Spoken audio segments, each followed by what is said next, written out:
My name is Corey Brandt, and I recently graduated with a degree in Health Services Administration from Eastern Washington University. My aunt actually was born with a disability from birth.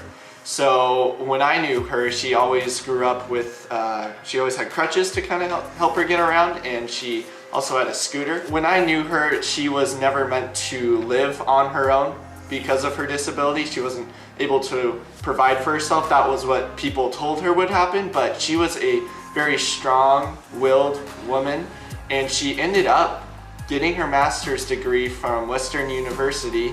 She had a job and she lived independently for several years. Although when she was young, when she was a child, when my mom went to school with her, she was kind of bullied in a way and kids made fun of her. But mind you, this is probably 20, 30 years ago, and I don't know how women with disabilities or in high school, if they're treated any differently now, but she was bullied a little bit when she was younger. And then, you know, towards the end of her life, once her disabilities kind of caught up with her, she had to rely more on her parents and our family to live. And then, but otherwise, she lived a very good life. She passed away early because of her disabilities, so she had some problems with her lungs, and she became very skinny and frail towards the end of her life. But otherwise, she was a very strong-willed person, lived independently, didn't let any stereotypes tear her down, whether, oh, I have a disability and I'm a woman, so that means I won't be able to provide for myself or work.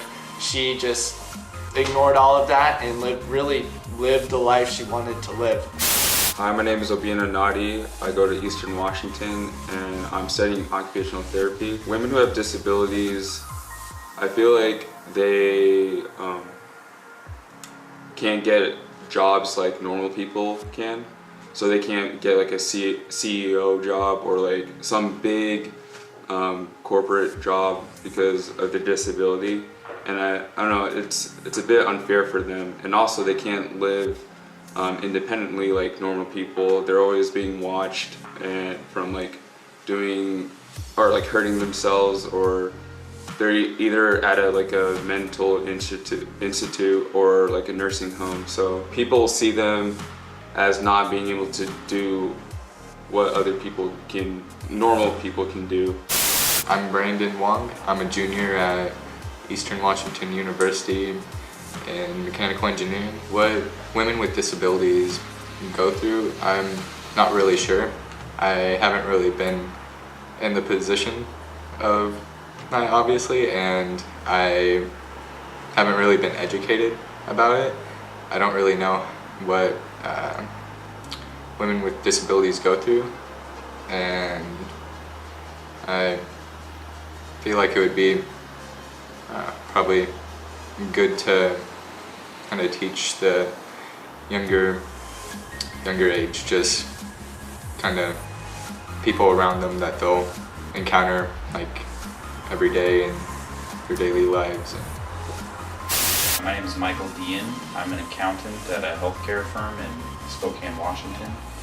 And when I was thinking about the question, I didn't have an answer because I don't know any women with disabilities, and I'm not aware of how society treats them, and I was thinking about going and researching it, but I think that that's really the issue, is that people who don't interact with people with disabilities have no idea what they're dealing with or what their struggles are, and our society tends to kind of marginalize those people and make it hard for them to interact with just normal society. I know my grandmother has Alzheimer's, and she's in a home that's out in the middle of nowhere so that she can be taken care of, and she needs that, but it's sad because people don't know about those things and don't know about what's going on. And so I think it'd be really good to have more education and more awareness about those things.